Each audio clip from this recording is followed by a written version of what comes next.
देखिए इस टाइप का जो प्रश्न है ये क्लास 10 के लिए मोस्ट इंपॉर्टेंट है, ठीक है। अब ऐसा प्रश्न आपसे ये 2-2 नंबर के लिए या फिर 4 नंबर के लिए भी पूछ लेगा, ठीक है। बस इसका अंक ये वाला बदल देगा। तो देखिए इसको कैसे करेंगे, कह रहा है कि दो घनों जिसमें से प्रत्येक का आयतन 8 सेंटीमीटर क्यूब है, ठीक है। देखिए ये एक घन है और इसके साथ ही जुड़ा हुआ है दूसरा घन, ठीक है। इसका जो अंदर का आयतन है वो 8 सेंटीमीटर क्यूब है। किस श्रृंखला फलकों को जोड़ दिया जाता है, दोनों घन को आपस में जोड़ दिया गया है, तो इससे प्राप्त जो घनाभ का पृष्ठीय क्षेत्रफल है इसको हमें बताना है। तो ये दोनों मिलकर के ये जो बड़ा सा घनाभ बनता है इसका क्षेत्रफल कितना होगा ये हमें बताना है, ठीक है।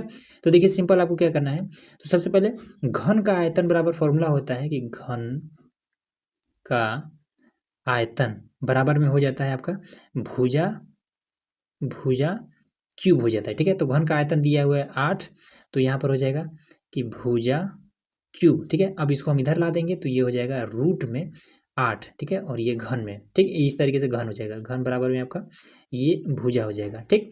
तो ये जब बाहर निकलेगा तो 2 दूनी 4 दूना 8, 2 के रूप में बाहर निकल जाएगा, बराबर में आपका ये भुजा हो जाएगा, ठीक है। 2 सेमी का भुजा है, मतलब यहाँ से आपका ये यहाँ तक ये 2 सेमी है, ठीक है। तो फिर यहाँ से ये पूरा आपका हो जाएगा 2 सेमी।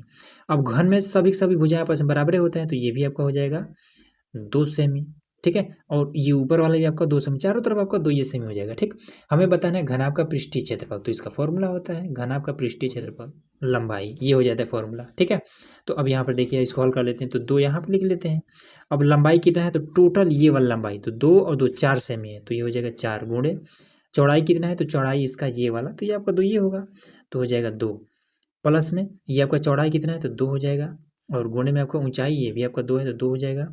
फिर इसकी ऊंचाई 2 है, लंबाई फिर से आपका ये 4 हो जाएगा गुणे में। अब इसके बाद से देखिए तो 2 हो जाएगा, 4 दूना 8, और उसके बाद से 4 प्लस में आपका हो जाएगा 8, तो ये हो जाएगा 2, 8 8 16 4 20, तो हो जाएगा ये आपका 20 दूना 40, तो 40 सेंटीमीटर स्क्वायर, ये इसका आंसर हो जाएगा।